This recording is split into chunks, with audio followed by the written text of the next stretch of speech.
Deep dive into Makita insides. Today, look at this. What the hell? What? Why is that doing? Why is that stuck there?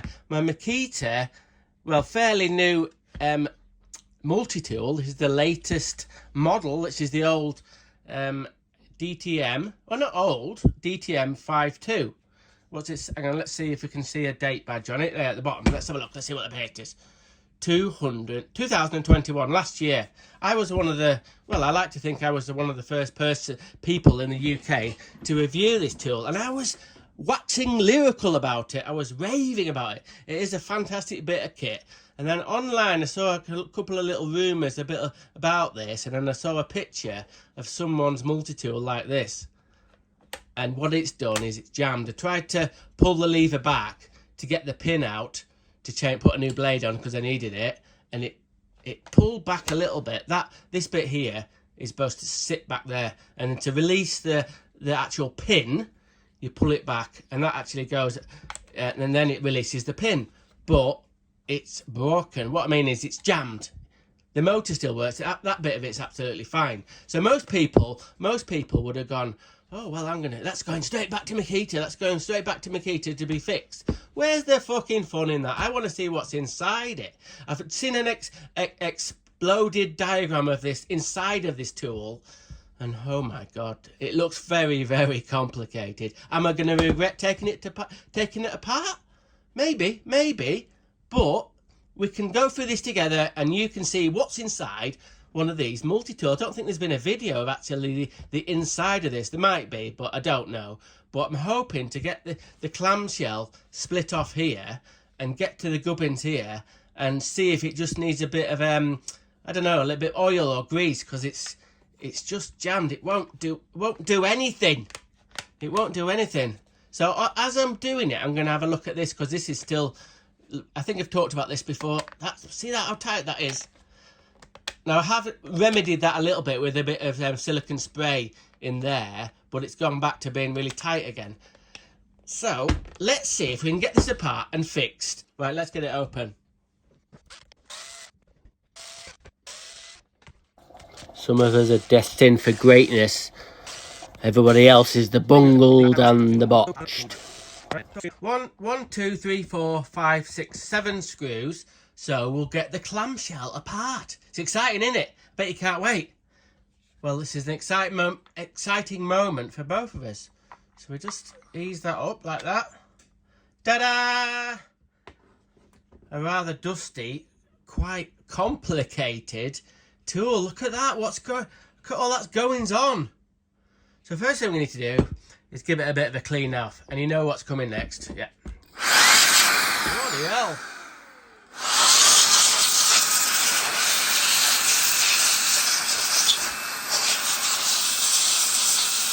This is the main sort of like purpose of this tool, really. Apart from obviously blowing up kayaks. If you haven't seen my kayak video, yeah, right after this one, go and watch that one.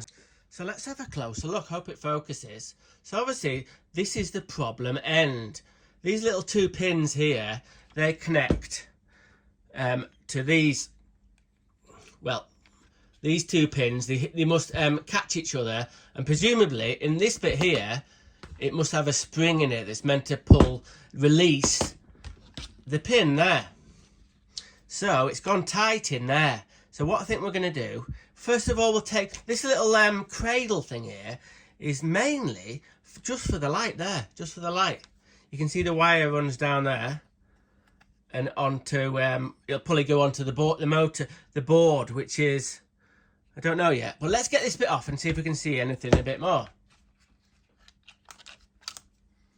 Right, I've got that off. Any idea? Any idea? Oh, there's a couple. I wonder if the thing will come out completely. Oh, hang on. Hang on. Yeah, it does. Well, that'll give me a bit of a chance to clean it better. I think these are part of the vibration, stopping the vibration. So I've got to make sure I put them back in right. And there we are. Oh, hang on. It's got a bit of a foam washer there, you see. That must be to do with vibration dampening. And oh, it's got a little bit of a tear there. Do you think that's going to be an issue? Anyway, the main issue obviously is in there. There must be some kind of spring arrangement or whatnot. That won't move, this bit here. So we're going to have a look inside here. At the back here, this is quite interesting, is like vibration dampening. You see these little bits here? When actually the clamshells together, it actually moves there. There's like a foam sort of washer, and that moves sort of independently. And that also, these white bits here must be something to do with the anti-vibration. There must be a control board somewhere, but I'm not sure. Oh, it's just that. Oh, you can't really see it. It's there. It's like right in the bottom, the control board. Obviously, all the wires all go straight in there.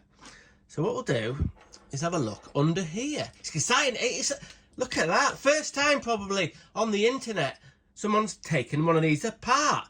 Will it end up being completely failure like the DeWalt video? I don't know. It won't do. Promise you. You know what I mean? It'll be fine. Okay. Right. The question is, do I take that big Allen key bolt there out, or do I take these two torque screws? So I've got the bits. Tell you what we'll do first. We're going to take these two out and see if we can lift part of this out for starters. So that's the first plan.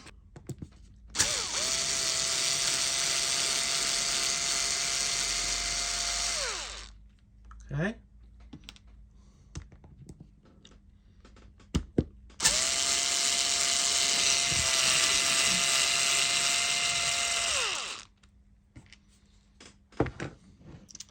Right then, have we got any movement in there?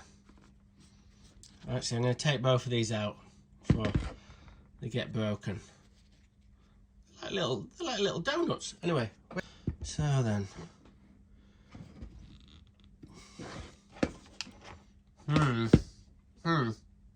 this doesn't lift at all, so we're going to try without getting my arm in the way. Ooh, hell.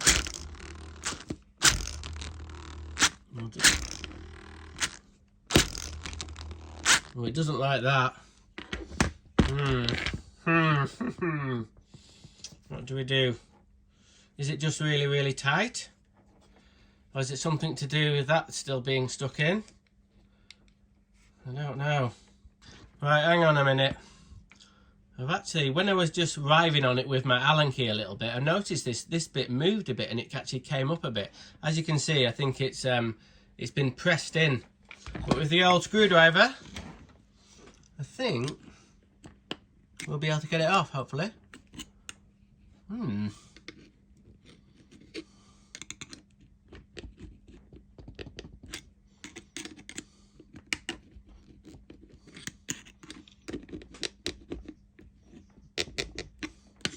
Something's happening, muckers. Not yet.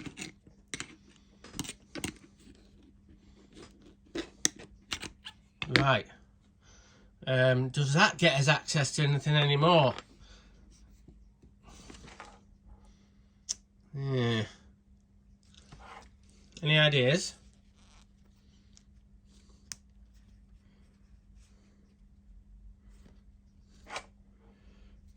Well, we're no nearer.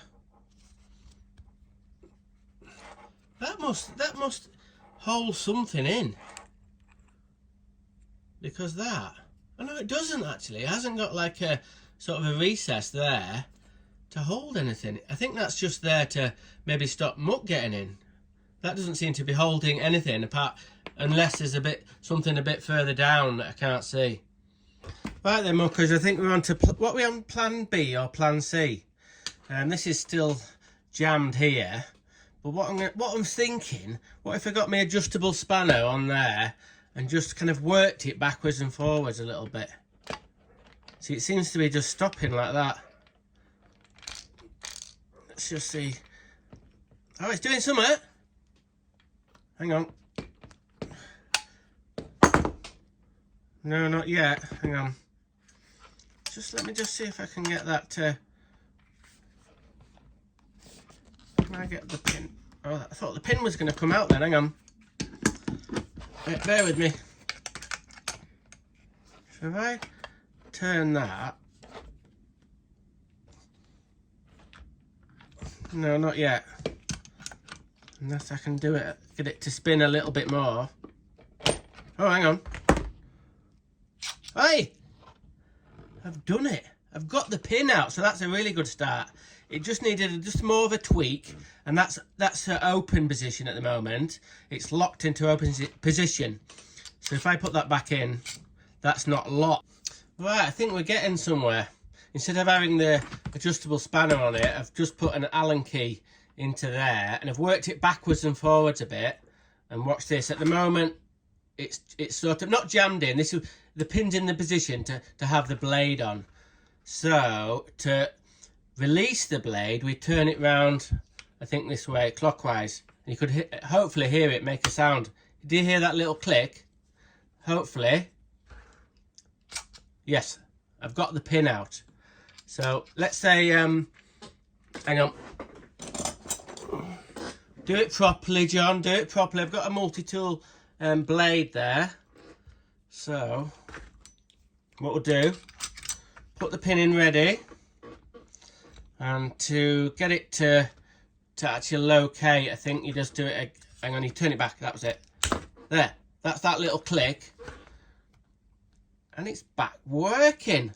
I've kind of fixed it. I think it was a little bit jammed up in the head. Obviously, a little bit of dust has probably got in there. I don't know. I never get this thing wet. But let's see if we can release it again. Yeah. And I think we want a winner.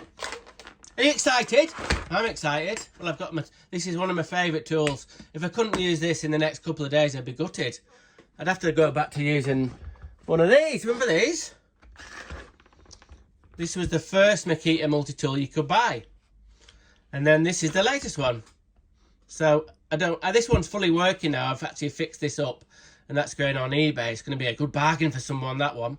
But, yeah, I didn't want to use that one at work and get it all shit up. Because it's ready to sell on eBay. So I'll put that over to one side.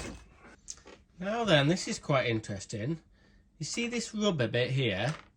If you look at it from a different angle, I thought, why is that loose like that? And I'll show you. The kind of rubber dust covers for some of the mechanics of it, the moving parts. So you just unpick like that, you see, and then feed it over, and then it comes out. So on this back end, just hope you can see that. Hang on. Let me just change the angle of the old dangle. That is the bearing that goes through to the motor. And the bits on the side, them little rectangular bits, they're the end of the bit that goes on, that oscillates, that makes it oscillate. And what the crack is, there's a cam there somewhere, so it's all a little bit offset. So it makes it oscillate. And here, it's got another little dust cover here. You can see that. Oh, hang on. It's got a dust cover there. And then that looks like the pin that you can take the motor out with. So what we might do now is take this bit off and see, see what's under here. So there we go, that's what we're going to do. And that's what we're going to do next. Fucking hell, will I ever get it back together? I don't know, but I'll try. Right, let's have a peek under here. This is a bit of a weird sort of setup. This is more to do with the vibration dampening. That was one of the trouble with the older Makita multi-tools. They used to vibrate. Bloody, you make your hands go numb. But these flex here on these joints. So the front of the tool and the back of the tool are sort of separate, but they're connected by these bits and part of the clamshell. Now have a look in here. So this, the motor's here, and then the drive part of it is here. Let me just pull back a little bit, hang on. So the motor's here, a brushless motor, as you can see. You can see the top of it there. Other things of interest, obviously, a lot of people, when they have these multi-tools, they're great for cutting holes in plasterboard. But that's the main, you can see all the dust here. That's what it'll be, plasterboard dust. And obviously it's got a fan, and then it's pulling, it must be pulling plasterboard dust in. and I'm going to have to give this a really good blowout. Not sure. I don't think I'm going to take the motor out. But look at this bit here. So this is the motor part goes part of the way down the body, and there's all the cables that come from the battery, and also communication cables. But look at this. Hang on, let me just get. Look at this little bit here. It doesn't seem to serve a purpose, really. I think it's really heavy.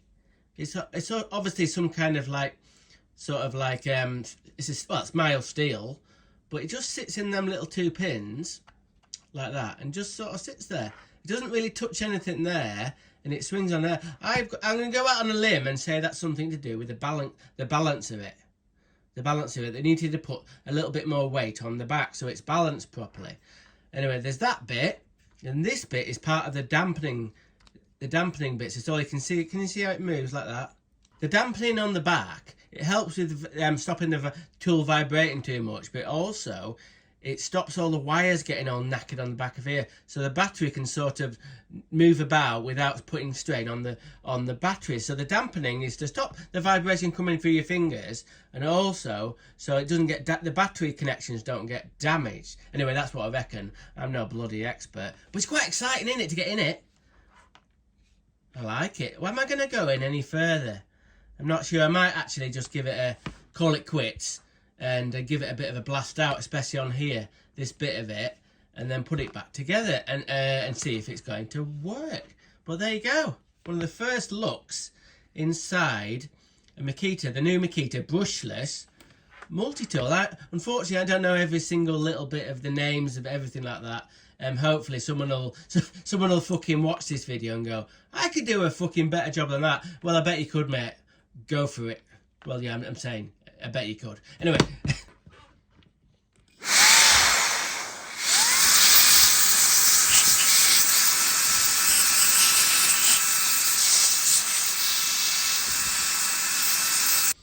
So in summary, it's a technological marvel, I think. You know, when I look at it, I start looking at it for a bit, and these bits here, and the whole design of it, I don't know if you've seen that programme on TV, Sky programme, Westworld, and they've got the synthetic humans. If you've watched that programme, apart from, obviously this is a multi-tool, but I don't know, it looks like part of one of them robot things from Westworld. I really like how that flexes like that, really clever idea. And also clever is how they've turned the motor 90 degrees on the older multi-tools. All the motor ran that way, and they've turned the motor 90 degrees, and they've got a shorter brushless motor there that drives the oscillating bit of it. Clever stuff. So let's get it back together and then see if it's going to perform, and see long term. Well, I reckon it's going to sort of have problems again in that area, but we'll see. I'm not going to say yes or no, so I'm going to get it back together now. Oh, before we put it back together again, I've talked about this before with this multi-tool. Now, it's either a design fault or it's something that happens to some of the tools, and I've heard that other people don't have this problem, but I've certainly had this problem with the on-off switch. So here it is. It's a slider. So that's off. Obviously it says 0 there and 1 there. And it's already a little bit tight. You can hear it there. Behind here is a connector bit that goes onto another part of the tool. I'll show you in a minute. If we take this off, you can see how scraped it is there on both bits. So obviously the power tools are in a dusty environment a lot of the time, and little bits of dust and grit get stuck under here, and that has a tendency to get a bit stuck. Sometimes I'm going and pushing it like that. So anyway, what that little button connects onto is this rod here. So in the older multi-tools, the actual switch was more sort of in the middle, but on this multi-tool, the latest Makita one, the switch is right at the back. The actual on-off switch is here, and the actual proper switch, that turns it on and off is at the back. So it has this rod here, a connecting rod. And that tends to get, if you get dust in the machine, you can get dust under here, and then this little recess here. And if you can look here, that is the switch. So that goes on like that, and that sits in there. Now watch this. Now watch this. So I know this isn't put together and it's not exactly right, but so to turn it on, you push the switch forward, and that connects it. It doesn't seem too bad, but it's tight. You can see this bit here moving. So the on-off switch is quite tight. Then it has to travel up the bar and go onto the other this toggle. Well, what would you call it? A push switch there. And what happens is, because it's tight, when you push it forward like that, it sort of just drags a little bit and sticks. Now then, in the earlier Makita models, I've got one here. I know we're not comparing apples to oranges or whatever they say. This is a completely different design tool, and like I said, where the switch goes onto the main switch that turns it on, it's quite close. But look at this. Doesn't seem to drag at all. It's a lot better, and I've never had any trouble with this switch. And I think it's a similar sort of switch on the model after this, which had the quick release lever here. And yeah, there's no problem with that. What is exactly the problem? Is it just with my tool? Is it a bit tight in the on-off switch at the back there, and it can't transfer over to the front switch? It could be. I was trying to think of ways to kind of improve it, but the only thing I can think of really we're going to try is this stuff. High performance silicone lubricant, and it's very viscous. I was thinking of putting some silicone grease on there, but the problem with putting stuff like silicone grease, it would all get gummed up on there, and then that would attract more dirt. So what I'm going to try and do is put a bit of silicone grease on that bit there, and also on this bit here, and see if it gets any better. But honestly, it's a design fault. If you ask me, it hasn't been designed to work properly, really, if you ask me. Now, one other theory that I think Makita maybe should have done is maybe make it a switch like this, which is off my grinder. And this is more like a rocker switch sort of thing. You'll know these. If you've got one of these grinders, you'll know this. You push it forward, and it is quite tight, and then it locates on two little pegs. And then when you actually turn it off, you just flick that, and it returns. And it's quite an easy way to turn on and off this grinder. Now, whether they could have made, and also good that it's got that little bit there that's quite high, and you can get a good purchase. It's good for your thumb to go on there. It's quite easy to push.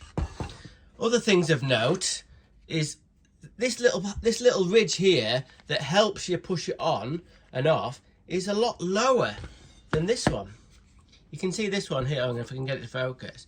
That's quite high. So what that does is it helps you push it forward and back. I did honestly think about getting a spare one of these, or buying one and putting it onto this. I might do, yeah, I don't know, because as you can see, there's not much to get your thumb on there. So anyway, we're going to get it back together. That's I can't improve it apart from putting a bit of silicone grease on. So anyway, that's another potential problem with this tool. Okay, let's get it back together. Okay, it's back together now, and it's working.